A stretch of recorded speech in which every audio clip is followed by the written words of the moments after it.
Assalamu alaikum everyone. Today the topic of our workshop is comprehensive approach to addiction. So first I will introduce the organization. Um, it is Optimum NutraFit Academy, which is approved by Medic Pro International Academy, and it is a registered academy. So um, uh, following is the team of doctors and unfortunately our host is not available today. So her name is Hazika Ayman. So and volunteers following are the volunteers. And now I'll start my workshop.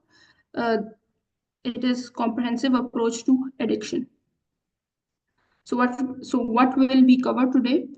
Uh, Understanding addiction, the biopsychosocial model of addiction, assessment of substance use disorders, its treatment models and holistic approaches.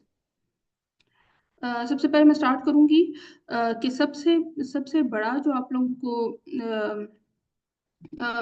सबसे बड़ा जो आप लोगों को challenge लगता है कि कौन सा चैलेंज होता है एडिक्शन की रिकवरी में। ये क्वेश्चन सबके लिए या उनके लिए नहीं है कि जिन्होंने एडिक्शन को अपनी लाइफ में फेस किया हुआ है। हर एक बंदे के लिए है कि आप जो है वो अपने चैट बॉक्स में ये चीज़ बता सकते हैं कि सबसे ज्यादा आपके लिए बिगेस्ट चैलेंज कौन सा है आपके ख्याल में। जो लोग एडिक्शन फेस करते हैं उनके लिए सबसे बड़ा चैलेंज क्या है रिकवरी के लिए, क्यों वो रिकवर नहीं हो पा रहे होते, क्या क्या वजूहात हैं।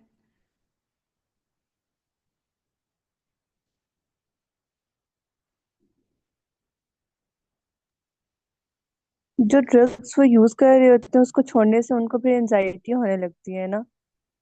जी जी बिल्कुल ऐसे ही है। बिल्कुल तैयबा आपने बिल्कुल ठीक बताया।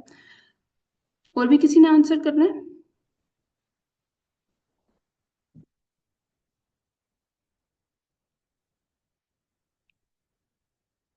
चलें ठीक है। अब नेक्स्ट पॉइंट पे हम जाते हैं। सबसे पहले हम डिस्कस करेंगे कि एडिक्शन को अंडरस्टैंड करेंगे कि व्हाट इज एडिक्शन। एडिक्शन, हाँ, addiction is a chronic relapsing disorder characterized by compulsive drug seeking and use despite of adverse consequences. Addiction basically क्या होता है कि आप कोई भी चीज, कोई भी जो एडिक्शन एक क्रॉनिक कंडीशन है। क्रॉनिक क्या होती है कि जिसका जो है वो जो लाइफ लॉन्ग रहती है। रीलैप्सिंग डिसऑर्डर है। रीलैप्सिंग क्या होता है कि बार बार आ जाने वाला डिसऑर्डर, खत्म एक टाइम पे नहीं होता, मतलब बार बार आ जाता है लाइफ में। रिलैप्सिंग कंडीशन होती है। कंपल्सिव ड्रग सीकिंग, बार बार दिल करता है ड्रग लेने का। पता भी होता है कि इसके जो है वो कंसिक्वेंसेस नेगेटिव हैं, खराब कंसिक्वेंसेस हैं। बाद में ऐसी चीज फेस करनी पड़ेगी कि जो नेगेटिव होगी आपकी लाइफ में। तो ये एडिक्शन होती है। अब एडिक्शन क्या होती है? एडिक्शन बेसिकली होती है ब्रेन डिसऑर्डर। अब ब्रेन डिसऑर्डर्स क्या होता है कि हम लोग की जो फंक्शनल ब्रेन के जो सर्किट फंक्शनल चेंजेस आ जाती हैं ब्रेन के सर्किट्स में। अब फंक्शनल चेंजेस कैसे आती हैं कि जैसे एक टाइम पे हम लोग जो है वो खुशी के लिए जो है वो फॉर एग्जांपल एक बंदा जो है वो सोशलाइज होके खुश होता है, या फिर वो कहीं बाहर घूमने जाने से खुश होता है। तो अब इस कंडीशन में अगर वो एडिक्शन का शिकार है तो उसकी जो है वो फंक्शनल उसके ब्रेन सर्किट्स में ऐसी चेंजिंग चेंजिंग आएगी कि अब वो उसे ना सोशलाइज करके खुशी हो रही है, ना ही जो है वो किसी किसी और वजह से बाहर घूमने जाने से खुशी होती है। वो वाली खुशी का जो एहसास उसे महसूस होता है वो सिर्फ वो वाली ड्रग कंज्यूम करने से, या वो कोई जो बिहेवियर है उसका एडिक्टेड बिहेवियर जो है उसकी वजह से जो है वो उसे जो है वो खुशी महसूस होगी। जी, प्लीज अब अपना माइक म्यूट कर दें।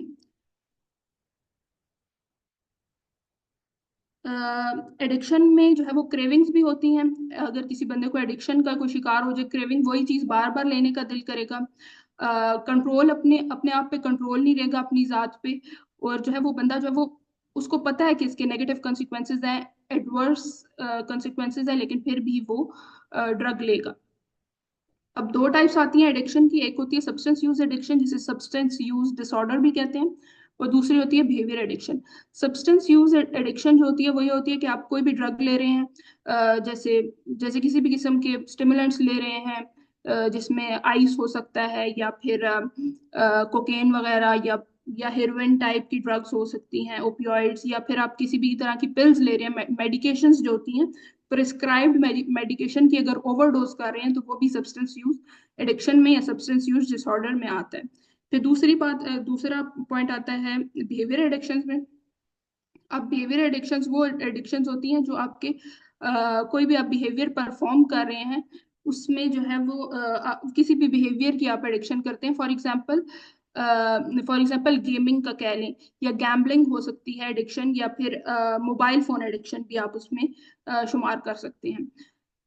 लेकिन ज्यादातर रिसर्चेस जो हमारे यहाँ हुई हैं वो सब्सटेंस यूज डिसऑर्डर्स पे हुई हैं, बिहेवियर एडिक्शंस पे इतने ज्यादा रिसर्च वगैरह नहीं है, तो हम लोग स्टडी भी ज्यादा सब्सटेंस यूज डिसऑर्डर या सब्सटेंस यूज एडिक्शन में करते हैं।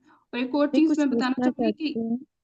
जो है ये जो सब्सटेंस यूज एडिक्शन है और बिहेवियर एडिक्शन दोनों जो है वो ब्रेन में चेंजिंग्स उसी तरह की कर एक ही तरह की चेंजिंग्स ब्रेन में करती हैं, ब्रेन सर्किट में जो चेंजिंग आती है।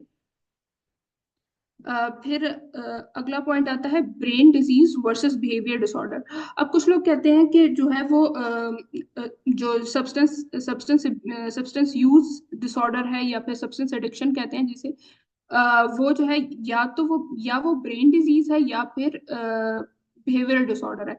अब जो लोग ब्रेन डिजीज कहते हैं उनके उनके अकॉर्डिंगली जो साइंटिस्ट्स कहते हैं, जो उन्होंने रिसर्च की हुई है उसके अकॉर्डिंगली ब्रेन में जो है ब्रेन के फंक्शन और स्ट्रक्चर में जो चेंजेस आती हैं, जो मेजर चेंजेस इनके ब्रेन के स्ट्रक्चर और फंक्शन में आती है, वो जो है वो रिस्पॉन्सिबल होती है उसकी डिसीजन मेकिंग में जो है वो रिस्पॉन्सिबल होती हैं। इम्पल्स कंट्रोल मतलब गुस्सा जो है, गुस्से को काबू करने में, और प्लेजर सीकिंग में। अब ये क्या चीज है कि यूजुअली जो लोग ड्रग एडिक्शन में जो इन्वॉल्व होते हैं, वो जो है वो डिसीजन मेकिंग में उनमें काफी ज्यादा इशू आता है। उन्हें उन्हें ये समझ नहीं आ रही होती कि हम कैसे डिसाइड करें, फैसले लेने में बहुत मसला आता है, तो जिस वजह से उनकी फैमिलीज जो है वो बहुत अवॉइड करती हैं कि इनसे हम लोग किसी चीज का कोई मेजर डिसीजन अगर लेना है तो हम इनसे ना पूछें। इम्पल्स कंट्रोल में जो लोग यूजुअली ड्रग्स करते होते हैं वो घर में काफी ज्यादा इम्पल्सिव होते हैं, अगर अपनी वाइफ्स वगैरह के साथ या हस्बैंड के साथ जो भी ड्रग करता है, तो वो जो है वो अब्यूजिव हो जाते हैं घर में बहुत ज्यादा। तो इनमें जो है वो इम्पल्स कंट्रोल का भी इशू आता है। और प्लेजर प्लेजर तो इनकी किसी किस्म के भी ड्रग्स ले रहे हैं या कोई भी एडिक्टिव बिहेवियर में इन्वॉल्व है, तो प्लेजर सीकिंग जो है उनका उसी से रिलेट करता है अपनी ड्रग से। Over time, the brain rewires itself to prioritize the addictive substances or behavior। क्या है ये वही बात हो रही है कि ब्रेन की जो है वो रीवायरिंग हो जाती है। रीवायरिंग किस तरह होती है कि जो एडिक्टिव बिहेवियर है वो उसको जो है ये ज्यादा फोकियत देता है वो बंदा। फिर जो बाकी जो रिसर्चेस हैं उस ब्रेन डिजीज के अलावा वाली, कि जो लोग कहते हैं कि बिहेवियरल डिसऑर्डर है एडिक्शन, तो वो लोग आर्ग्यू करते हैं कि जो एडिक्शन होती है वो लर्न बिहेवियर होता है, इन्वायरमेंट से इन्फ्लुएंस होता है, इमोशंस और चॉइसेस के, ये इंसान की पर्सनल चॉइस होती है। उनके अकॉर्डिंगली ये इंसान की पर्सनल चॉइस होती है कि वो जो है वो एडिक्शन की तरफ जाए। This view suggests that habits and coping mechanisms play a key role in addiction development। अब ये जो है ये वाला पॉइंट ऑफ व्यू कहता है, ये जो कहते हैं कि बिहेवियर डिसऑर्डर है, ये लोग कहते हैं कि हैबिट्स जो है वो हैबिट्स और कोपिंग मैकेनिज्म्स जो है वो इसमें की रोल प्ले करते हैं। लेकिन बेसिकली जो हमारे यहाँ जो प्रैक्टिस हो रही होती है ओवरऑल द वर्ल्ड, इवन वो लोग जो प्रैक्टिशनर्स हैं वो बिलीव करते हैं कि इन दोनों का कहीं ना कहीं रोल होता है। Brain as a brain disease भी है ये जो है एडिक्शन, और जो है बिहेवियरल डिसऑर्डर भी है। अब दोनों एक साथ कैसे हैं? ब्रेन डिजीज क्योंकि इंसान की जो है वो रीवायरिंग हुई होती है ब्रेन उसकी एडिक्शन की वजह से, और साइड बाय साइड इंसान की अपनी चॉइसेस होती है, क्योंकि जब पहली दफा इंसान कोई भी बंदा लेता है, ड्रग लेता है, कंज्यूम करता है, तो वो जो है वो उसकी पर्सनल चॉइस होती है। लेकिन उसके बाद जो उसकी ब्रेन में चेंजेस आती हैं वो उसको पर्सनल चॉइस से हटा के ब्रेन डिजीज की तरफ या ब्रेन डिसऑर्डर की तरफ ले जाती है। तो ये चीज होती है, और उसमें कोपिंग मैकेनिज्म्स का भी इशू आता है कि वो उस तरह कोप अप नहीं कर रहा होता अपनी सिचुएशंस पे, तो साइड बाय साइड दोनों चीजें चल रही होती हैं। फिर नेक्स्ट आते हैं the psycho social model, the bio psycho social model of addiction. अब इसमें पहला पॉइंट है बायोलॉजिकल फैक्टर्स। अब इसमें मल्टीपल चीजें इन्वॉल्व होती हैं, जेनेटिक्स इन्वॉल्व होता है, brain chemistry, tolerance and dependence. Psychological factors, इसमें ट्रॉमा आता है, मेंटल हेल्थ डिसऑर्डर्स आते हैं, स्ट्रेस कोपिंग मैकेनिज्म्स आते हैं। फिर थर्ड आता है सोशल फैक्टर्स, जिसमें एनवायरनमेंट आता है, पीयर प्रेशर आता है, और सोशो इकोनॉमिक स्टेटस आता है। तो ये सब हम बारी बारी अभी डिस्कस करेंगे। सबसे पहले आते हैं बायोलॉजिकल फैक्टर्स। अब बायोलॉजिकल फैक्टर्स में आते हैं जेनेटिक्स और एपिजेनेटिक्स। बहुत से लोग जो है वो नहीं इस चीज पे बिलीव कर, मतलब बहुत से लोगों को लगता है कि जीन्स जो है वो नहीं इन्वॉल्व होती ड्रग एडिक्शन में, लेकिन जीन्स जो है वो एक मेजर रोल प्ले करती है। अगर किसी के जो है वो पेरेंट्स या कोई भी एंसेस्टर्स जो है वो जो है वो करते हैं, एडिक्टेड हैं किसी भी ड्रग के, तो उनकी ऑलरेडी जो है वो ब्रेन की रिवायरिंग उस तरह की हुई हुई है, जो एक एडिक्टेड पर्सन की हुई होती है। डोपामिन उनका उस टाइम रिलीज होता है, जो भी केमिकल्स ब्रेन के हैप्पी हार्मोन्स जो रिलीज होते हैं वो उनके उसी टाइम रिलीज होते हैं जब वो जो है वो एडिक्टेड, मतलब जो भी वो ड्रग कंज्यूम करते हैं तो उसके बाद ही रिलीज होते हैं। तो ये चीज जो है ये इनके बच्चों में भी ट्रांसफर होती है। तो उनके बच्चों में किस तरह ट्रांसफर होती है, जो भी जो चाइल्ड जो है वो अपनी जीन्स में लेके आता है। अब उनकी उनकी जीन्स में इस तरह आती है कि अगर अगर उनका इनकाउंटर हो इस चीज के साथ, जैसे एक आम बंदे का जिसकी जीन्स में नहीं है, अगर उसका इनकाउंटर होता है तो वो एक ड्रग को और तरह से और नजरिए से लेगा। लेकिन अगर एक बंदा है जिसकी जीन्स में आई हुई है, उसका हायर चांस है कि वो जो है वो एडिक्शन की तरफ चला जाए, वो ज्यादा स्ट्रगल करेगा इस चीज में। क्योंकि क्योंकि कहीं ना कहीं जो रीवायरिंग है वो उसकी जीन्स में आई हुई है। दूसरी बात है एपिजेनेटिक्स। अब इसमें जीन्स के साथ साथ जो है वो एपिजेनेटिक्स भी जो है वो रोल प्ले करती है। अगर जीन्स में आई हुई है और इन्वायरमेंट अगर इन्फ्लुएंस कर रही है, तो फिर इन्वायरमेंट का इन्फ्लुएंस इसमें बहुत मेजर रोल प्ले करता है। जैसे अगर कोई स्ट्रेसफुल सिचुएशन में कोई बंदा है, या किसी ने ट्रॉमा कभी फेस किया है लाइफ में, अ, जैसे कोई भी स्ट्रेसफुल सिचुएशन में कोई किसी की जॉब में कोई इशू आ रहा है, तो वो स्ट्रेस में जाके, हमारे यहाँ जो है वो बहुत कॉमनली ये प्रैक्टिस की जाती है कि अगर यूजुअली मेल कम्युनिटी में, कि अगर आप किसी भी स्ट्रेस में हैं या आपकी लाइफ में कोई ट्रॉमेटिक इवेंट आया है, तो वो कहते हैं कि स्ट्रेस से निकलने के लिए आप ऐसा करें कि आप जो है वो सिगरेट ले लें, या फिर आप जो है वो चरस जो है वो, हमारे यहाँ ये जो कैनाबिनॉइड्स हैं ये बहुत कॉमन है कि कहते हैं आप ये वाले ट्राई करें, ताकि आप जो है वो स्ट्रेस से बाहर आ जाएं।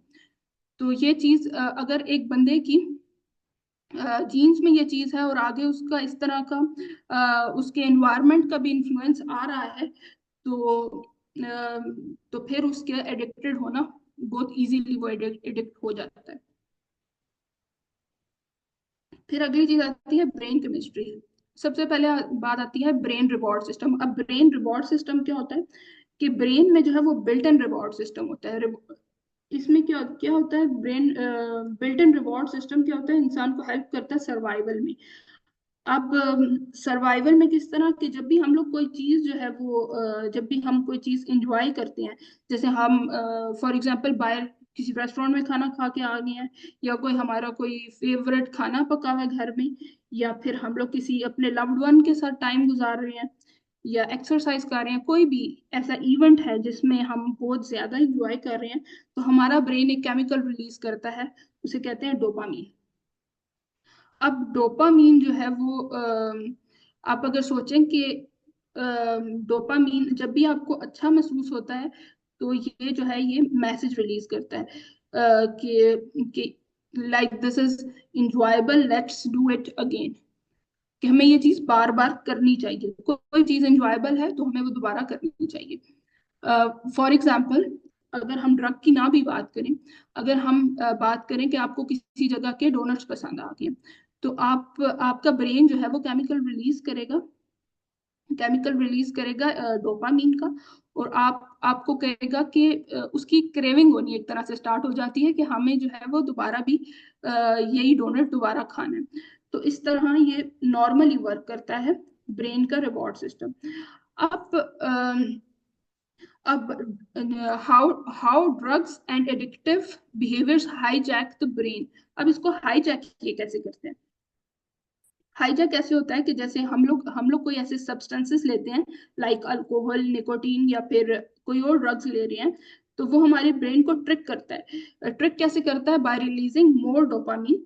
और ये चीज जो है वो क्या करते हैं, हम लोगों के काफी स्ट्रॉन्ग फीलिंग्स ऑफ प्लेजर जो है, खुशी का एहसास जो है, या फिर जैसे हम हाई भी कहते हैं, ये जो है प्रोड्यूस करता है।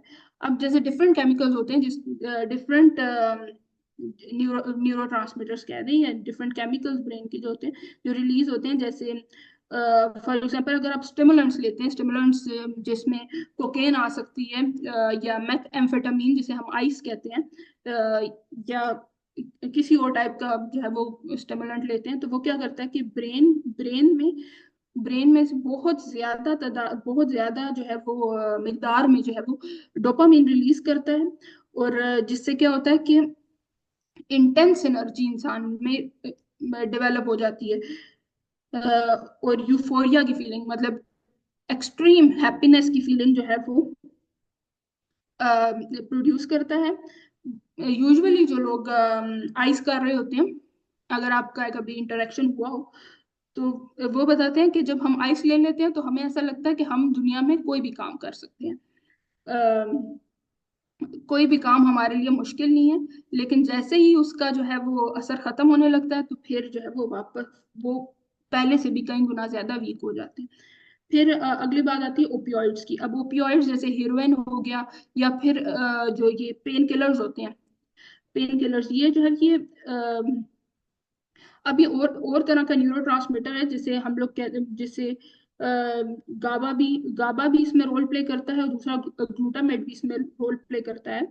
तो ये जो है पेन रिड्यूस करते हैं, और रिलैक्सेशन की फीलिंग्स जो है वो डेवलप करते हैं bye acting on special brain receptors. Brain में रिसेप्टर्स होते हैं मल्टीपल, वहां पे जाके पहले नॉर्मली वैसे बंदे का एक्ट करता होता है, लेकिन जब वो कोई भी ड्रग लेता है तो वो अब नॉर्मली एक्ट करने स्टार्ट हो जाता है, और जो ड्रग होती है वो उन रिसेप्टर्स पे जाके अटैक हो जाती है, अटैक होती है। और जैसे हम लोग नॉर्मली पेन किलर्स ले रहे होते हैं, कोई भी पैनाडोल लेते हैं, तो दर्द फौरन खत्म हो जाता है, दर्द का एहसास नहीं होता। तो इसमें भी ये भी ऐसे ही करते हैं, लेकिन ये ड्रग, जाहिर बात है, ड्रग जो है वो एडिक्टिव ड्रग जो होती है या इलीगल ड्रग जो होती है, उनका इम्पैक्ट ज्यादा स्ट्रांग होता है, और एडिक्टिव भी होती है, तो फिर उसका इम्पैक्ट ज्यादा नेगेटिव पड़ता है। फिर अल्कोहल होता है। अल्कोहल में भी लोग जो है वो रिलैक्स फील करते हैं, अल्कोहल, और हैप्पी फीलिंग्स का एहसास आता है। और ये डोपामीन डोपामीन का जो है वो मिकदार जो है वो, डोपामीन इंक्रीज हो जाता है, और ब्रेन की एक्टिविटी जो है वो स्लो डाउन हो जाती है। क्या होता है कि जब जब भी हम अल्कोहल, कोई भी बंदा जब अल्कोहल लेता है, अल्कोहल में ऐसे मेंटली तौर पे जो क्लाइंट्स होते हैं यूजुअली, जो अल्कोहल एडिक्शन का शिकार होते हैं, वो इसलिए ले रहे होते हैं ज्यादा। एक तो उनमें टॉलरेंस वगैरह का लेवल लेवल नहीं होता। दूसरा जो है वो, दूसरा ये होता है कि उनमें वो मेंटली तौर पर रिलैक्स और हैप्पी फील करते हैं जब भी वो अल्कोहल लेते हैं। तो ये बेसिकली ये हाईजैकिंग होती है। इस तरह ये एडिक्टिव एडिक्टिव सब्सटेंस जो है वो ब्रेन को हाईजैक कर लेता है, कि आपको जो है वो आपको इस तरह की फीलिंग्स दिलाता है, इस तरह का प्लेजर दिलाता है, जो नॉर्मली जो है वो फील नहीं हो रहा होता। और जो आप जिस चीज में नॉर्मली हैप्पीनेस फील कर रहे होते हैं, वो भी आपको फील नहीं करने देता, वो चीज आपकी खत्म कर देता है। फिर अगली बात आती है role of neurotransmitters like dopamine, glutamate and GABA. अब डोपामीन का तो पहले ही यूजुअली सबको ही पता होता है कि डोपामीन जो है वो हैप्पी हार्मोन होता है। आपको जो है वो आपको हैप्पी फील कराता है, फील गुड केमिकल है, मोटिवेशन डेवलप करता है, या फिर इंटेंस प्लेजर डेवलप करता है। आगे आता है ग्लूटामेट। अब ग्लूटामेट क्या है? ग्लूटामेट जो है वो लर्निंग या मेमोरी में हेल्प आउट करता है। और अगर एडिक्शन में अगर बंदा हो तो ब्रेन के पाथवेज को ये जो है ये ब्रेन के पाथवेज को जो है ये वो कर देता है। हैबिट इसकी जो ड्रग की यूज की जो है वो हैबिट जो है वो उसको ज्यादा स्ट्रॉन्ग कर देता है, हैबिट को स्ट्रॉन्ग कर देता है, और क्रेविंग्स जो है वो बंदे को ज्यादा होती हैं। जाहिर बात है अगर इंसान जो है वो लर्निंग और मेमोरी की जगह को अगर इफेक्ट करेगा तो इंसान का ब्रेन जो है वो लर्न कर जाता है ये चीज, एडिक्शन को। और इंसान के ब्रेन मेमोराइज भी ये चीज कर जाता है कि उसे बार बार जो है ये लेना है। तो इसकी क्रेविंग्स जो है वो बंदा, वो जो जिस तरह की भी ड्रग्स खा रहा है उसकी क्रेविंग्स जो है वो ज्यादा हो जाती है। फिर आगे आता है गाबा। आता है गाबा जो है वो कामिंग केमिकल है, जो स्लो डाउन कर देता है ब्रेन की एक्टिविटी को। और कुछ ड्रग्स जैसे अल्कोहल ले लें, जैसे पहले भी एग्जांपल दी थी। ये अगर अल्कोहल की एडिक्शन होती है तो ये जो है वो एंजाइटी कॉज करता है, और जो है वो विड्रॉल के सिम्टम्स जो है वो स्ट्रांग हो जाते हैं। अब विड्रॉल के सिम्टम्स और ये सब चीजें, टॉलरेंस वगैरह, ये सब चीजें मैं अभी अगले पॉइंट्स में बताती हूँ, डिस्कस करती हूँ। अब आगे क्या है कि over time brain needs more of the substance to get the same effect, leading to the dependency। अब क्या होता है कि पहले तो इंसान ले रहा है, उसे खुशी का एहसास हो रहा है, ड्रग कोई भी ले रहा है, एडिक्शन हुई हुई है बंदे को, जिस भी बंदे को खुशी का एहसास होता है, और बस यहाँ तक। लेकिन उसके बाद मसला यहाँ पे स्टार्ट होता है टॉलरेंस और डिपेंडेंस पे। क्योंकि शुरू शुरू में तो यूजुअली पीयर ग्रुप्स जो होते हैं पीयर प्रेशर की वजह से ले लेते हैं, कूल बनने के लिए ले लेते हैं। लेकिन अगर इस तरह के सब्सटेंस, हेरोइन टाइप के सब्सटेंस अगर ले लें तो जल्दी जो है वो आप एडिक्ट हो जाते हैं। तो क्या होता है टॉलरेंस? बेसिकली टॉलरेंस क्या होती है कि over time the brain needs more of the substance to get the same effect, leading to dependency. क्या होता है कि वक्त के साथ साथ जो है वो बंदे को ज्यादा सब्सटेंस लेना पड़ता है to get the same effect, leading to dependency. क्या होता है शुरू शुरू शुरू में जब कोई भी ड्रग स्टार्ट करते हैं, फॉर एग्जांपल हम अगर सबसे छोटे से बात करें, टोबैको सिगरेट्स की अगर बात करें, तो पहले एक सिगरेट से शुरू करता है या आधे सिगरेट से शुरू करता है। लेकिन वक्त के साथ साथ वो वाला जो एहसास है, जो डोपामीन रिलीज होता है, वो जो खुशी का एहसास आ रहा होता है, जो प्लेजर फीलिंग्स आ रही होती हैं, वो वक्त के साथ साथ कम हो जाती हैं। और आपको फिर अ, आप एक सिगरेट या आधा सिगरेट जहां से भी स्टार्ट कर रहे हैं, उस पे आपको वो फील ही नहीं होती। फिर एक से दो हो जाता है, और दो से चार हो जाता है, और कब जो है वो पूरी डब्बी हो जाती है पता ही नहीं चलता। इस तरह ये जो है वो डिपेंडेंसी होती है। अ, जब जब कोई बंदा जो है वो ड्रग जो है वो यूज करता रहता है, तो ब्रेन ब्रेन में अडेप्टेशन एक पैदा हो जाती है, ब्रेन अडेप्ट कर लेता है टू मेक लेस डोपामीन। कि अब एक बंदा जो है वो अगर जैसे बेसिकली ये कॉन्सेप्ट ये है कि एक, जो मैंने अभी आपको बताया कि जब एक से जब आधे सिगरेट से स्टार्ट किया और फिर उसके बाद वो करते करते पूरी डब्बी में चला गया, तो ब्रेन में जो है वो रीवायरिंग हो रही होती है। और ब्रेन ब्रेन में एडेप्टेशन ऐसी डेवलप हो जाती है कि आप वो कम कम से कम डोपामीन जो है वो रिलीज करेगा। क्योंकि ऑलरेडी इतनी ज्यादा जब पहले रिलीज हो चुकी है, तो अब जो है वो ब्रेन उस तरह रिलीज नहीं करता डोपामीन। और यूजुअली जो पेशेंट्स, जो क्लाइंट्स आ रहे होते हैं, वो वो ये चीज बहुत ज्यादा बताते हैं कि जब हम लोग ड्रग लेते हैं किसी भी किस्म की, चाहे वो हेरोइन ले रहे हैं, चाहे आइस है, चाहे किसी भी तरह की कोई भी कोकेन वगैरह किसी भी टाइप की ले रहे हैं, जब वो जैसे ही ड्रग लेते हैं तो उनको एकदम हाई फीलिंग आती है, प्लेजर की फीलिंग आती है। लेकिन जब थोड़ी देर गुजर जाती है, तो जब मतलब उसका जो असर है जब खत्म हो जाता है उस ड्रग का, तो वो एकदम डिप्रेशन में चले जाते हैं। ऐसी सिचुएशन में चले जाते हैं कि उन्हें समझ नहीं आती अब उनकी लाइफ में हुआ क्या उनके साथ। ऐसा कुछ हुआ नहीं होता खास, लेकिन ड्रग का इफेक्ट होता है। फिर इससे इससे रिजल्ट क्या निकलता है कि जब नॉर्मल एक्टिविटीज लाइफ की जो होती है, जैसे ईटिंग हो गया, सोशलाइजिंग हो गया, उसमें जो है वो एंजॉय नहीं वो बंदा करता। ज्यादा से ज्यादा ड्रग्स चाहिए होती है, मतलब पहले पहले थोड़ी ही ले रहा होता है, फिर उसके बाद उससे ज्यादा, फिर उससे ज्यादा, फिर उससे ज्यादा। तो इस चीज को हम लोग टॉलरेंस कहते हैं कि उसमें अब टॉलरेंस डेवलप हो जाती है पिछली वाली के लिए। अब उसे और ज्यादा लेना है ताकि उसे सेम हाई या सेम जो है वो उसका इफेक्ट फील हो। फिर वक्त के साथ साथ जो है वो अगर अगर वो बंदा चाहे कि मैं अक्सर अक्सर लोग चाहते हैं कि हम जो है वो अक्सर लोग चाहते हैं कि हम जो है वो छोड़ दें ड्रग्स लेना। लेकिन लेकिन वो छोड़ नहीं पाते। अब वो क्यों नहीं छोड़ पाते?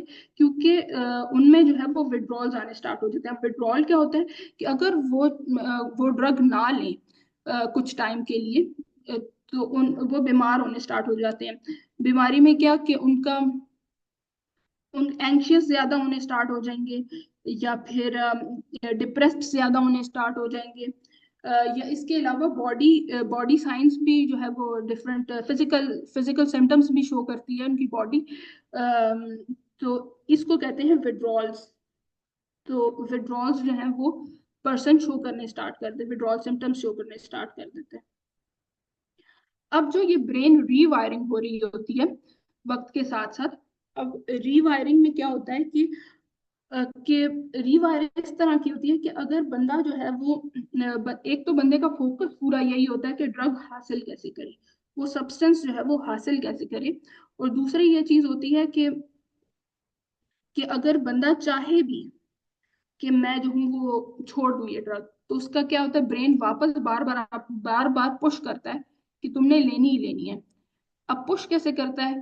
पुश ऐसे करता है कि उसे क्रेविंग्स होनी स्टार्ट हो जाती हैं। तो क्रेविंग्स की वजह से क्रेविंग्स भी किस किस वजूहत, क्रेविंग्स की भी मल्टीपल रीजंस होती हैं, जिसमें जिसमें लाइफ के स्ट्रेसर्स भी आ सकते हैं। साथ साथ ऐसे भी कभी किसी दोस्त की कॉल आ गई, ऐसे फ्रेंड की कॉल आ गई जिसके साथ आप जो है वो ड्रग्स किया करते थे, आपको फिर वो मेमोरीज याद आ गई। कभी कोई इवेंट ऐसा याद आ जाता है कि जिसमें जिसमें जो है वो आपने किसी पार्टी में गए हैं, बहुत एंजॉय किया है, ड्रग्स किए हैं, तो वो वाली चीजें जो है वो वापस याद आने शुरू हो जाती हैं।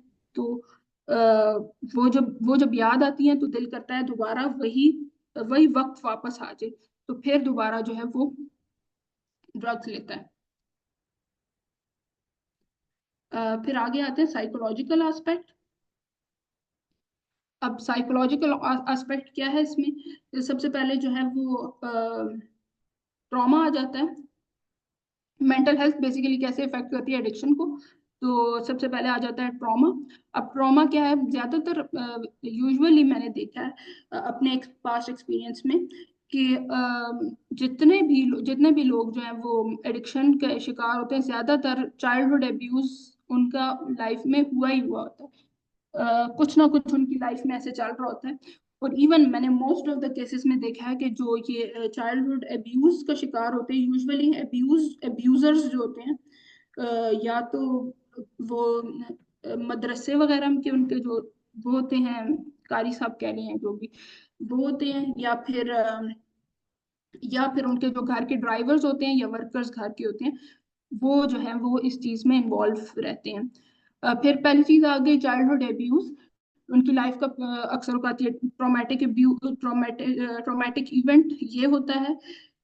या फिर निगलेक्ट होता है कि पेरेंट्स जो है वो आपको टाइम नहीं दे रहे, उस जिस तरह टाइम देना चाहिए। इमोशनल पेन है, लाइफ में कुछ इस तरह का इवेंट हुआ है जिसकी वजह जो भुलाया नहीं जा रहा।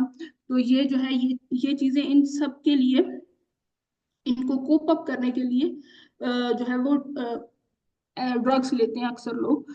तो ये एक चीज है, मेंटल हेल्थ डिसऑर्डर जो है वो लेके जाता है एडिक्शन की तरफ। फिर दूसरा, बाकी मेंटल हेल्थ डिसऑर्डर ट्रॉमा के अलावा, अगर पीटीएसडी नहीं अगर ट्रॉमा के अलावा जो है वो डिप्रेशन हो गया, एंजाइटी हो गया, पीटीएसडी वही post traumatic stress disorder trauma में, and other conditions increase addiction risk. हाँ, तो यूजुअली क्या होता है कि बाकी भी जो जो मेंटल हेल्थ कंडीशंस होती हैं, मेंटल हेल्थ डिसऑर्डर्स जो होते हैं, अ, तो अगर किसी एक का भी अगर शिकार होते हैं, तो यूजुअली हमारे यहाँ जो है वो इवन स्ट्रेस के लिए भी और ट्रॉमा के लिए या बाकी मेंटल हेल्थ डिसऑर्डर्स के लिए, यूजुअली बाइपोलर के लिए, और यहाँ पे वैसे मेंशन नहीं हुआ हुआ, लेकिन बाइपोलर के लिए, और इवन स्किज़ोफ्रेनिया टाइप की जो भी कंडीशन होती है, इसमें भी जो है वो लोग जो है वो अपनी डिल्यूजन्स और हेलुसिनेशन से बचने के लिए, साइकोटिक फीचर से बचने के लिए जो है वो ड्रग्स का यूज करते हैं, ड्रग्स की तरफ, एडिक्शन की तरफ जाते हैं। तो अक्सर औकात अगर आप अगर वहाँ पे जाएं, हॉस्पिटल्स वगैरह में देखें या रिहेबिलिटेशन सेंटर्स वगैरह में देखें, तो जो लोग स्किज़ोफ्रेनिया के साथ होते हैं या स्किज़ोफ्रेनिया रिलेटेड डिसऑर्डर्स के साथ जो होते हैं, उनमें ये चीज जो है वो ये चीज उनमें भी कॉमन होती है कि वो एडिक्शन में भी, आदमी स्पेसिफिकली एडिक्शन में भी इन्वॉल्व रह चुके होते हैं कहीं ना कहीं। How addiction becomes habit.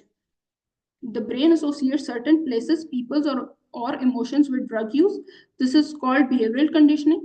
Over time, people rely on substances as a maladaptive coping mechanism, an unhealthy way to deal with stress, sadness or boredom. Basically जो है ये ब्रेन जो है वो एसोसिएट कर लेता है कुछ प्लेसेस को। हाँ, यूजुअली जब हम लोग वहाँ पे डील कर रहे होते हैं पेशेंट्स को जो सब्सटेंस यूज डिसऑर्डर के साथ होते हैं, तो वो जैसे ही यूजुअली पुलों के नीचे वगैरह और इस तरह की जगहों पे वो अपने एडिक्शन कर रहे होते हैं, फैमिली से भाग के, और ऐसी जगहों पे बैठ के वो ड्रग डीलिंग भी यूजुअली ऐसी जगहों पे हो रही होती है, और वो इन ड्रग ले भी इसी जगह पे रहे होते हैं। तो जैसे ही वो वाला पुल क्रॉस करेंगे या वो जगह देखेंगे, तो उनको जो है वो वापस क्रेविंग होनी स्टार्ट हो जाती है। या फिर अक्सर औकात ऐसे होता है कि मौसम को देख के, यूजुअली बारिश का जब मौसम होता है, तो इनकी क्रेविंग्स जो है, जो भी सब्सटेंस यूज डिसऑर्डर में होते हैं, उनकी क्रेविंग्स बहुत ज्यादा बढ़ जाती हैं। तो ये चीज होती है, ये चीज ब्रेन एसोसिएशन डेवलप कर लेता है। कुछ लोग होते हैं, जैसे कुछ दोस्त वगैरह होते हैं जो, या फैमिली मेंबर्स कुछ होते हैं जो जो इन्वॉल्व होते हैं एडिक्शन में, और यूजुअली आप आए भी उन्हीं की वजह से होते हैं एडिक्शन में। तो अगर आप उनसे मिले तो आपका दोबारा दिल करता है कि आप एडिक्शन, आप कोई वो ड्रग्स लें। फिर इमोशंस भी आपके कुछ इन्वॉल्व होते हैं साथ। अ, फिर इसके साथ साथ अगला पॉइंट है मैल एडेप्टिव कोपिंग मैकेनिज्म। तो बेसिकली ये वही है कि आप जो है वो स्ट्रेस वगैरह को या बोर्डम को खत्म करने के लिए जो है वो ड्रग्स ले रहे हैं। मेरे पास एक केस आया था जिसमें जिसमें एक लड़का, काफी यंग लड़का था, आई गेस वो सेकंड सेमेस्टर का लड़का था, मतलब किसी यूनिवर्सिटी में पढ़ रहा था, सेकंड सेमेस्टर में था। तो वो कहता था, मैंने उससे रीजंस वगैरह पूछी हिस्ट्री टेकिंग के टाइम पे, उसने कहा मैं बोर होता हूँ इस वजह से मैं जो हूँ ड्रग्स करता हूँ। मैंने कहा कोई और काम नहीं है, यूनिवर्सिटी वगैरह जाना है या उस तरह? कहता है नहीं, मेरा दिल नहीं करता यूनिवर्सिटी जाने का, और मैं जो हूँ वो जब बोर होता हूँ तो मैं फिर एक के बाद दूसरा, उसकी फैमिली भी ब्रोकन फैमिली थी, तो उसको ये इश्यूज थे, तो उसको फिर बाद में उसका केस आगे लेके गए। फिर आगे आते हैं social and environmental factors. Family and friends, growing up in home where addiction is present increases the risk.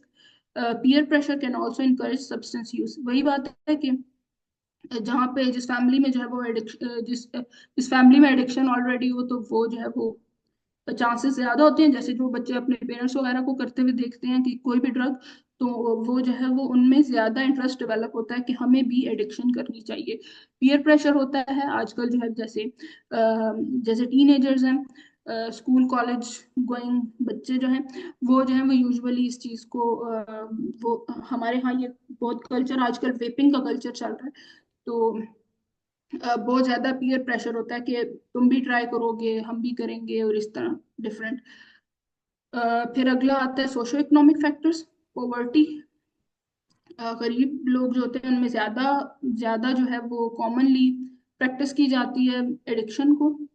Even एक लोअर क्लास में बहुत ज्यादा प्रैक्टिस की जाती है, स्पेशली अगर आप फीमेल्स की बात करें, और जो है एलीट क्लास में फीमेल्स बहुत ज्यादा प्रैक्टिस करती हैं, और मिडिल क्लास में फीमेल्स इतनी ज्यादा उस तरह प्रैक्टिस नहीं करती।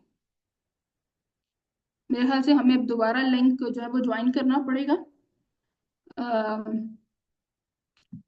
45 मिनट्स, मेरे ख्याल से 40 मिनट्स का होता है, तो 40 मिनट्स पूरे होने वाले हैं। मैं आगे लेके चलती हूँ, जब बंद हो जाए तो फिर आप रीज्वाइन कर लीजिएगा। फिर आगे एजुकेशन क्या है कि जहाँ पे एजुकेशन जो है वो कम हो, वहाँ पे मतलब इतने एजुकेटेड बंदे ना हो, उधर जो है वो ज्यादा एडिक्शन के चांसेस होते हैं। एडिक्शन में इन्वॉल्वमेंट। फिर cultural believes and stigmas, some cultures view addiction as a moral failure rather than a disease, making it harder for people to seek help without shame। कुछ कल्चर्स में जो है वो जो है ये मॉरल फेलियर समझा जाता है, और मॉरल फेलियर समझने की वजह से हमारे यहाँ जो है वो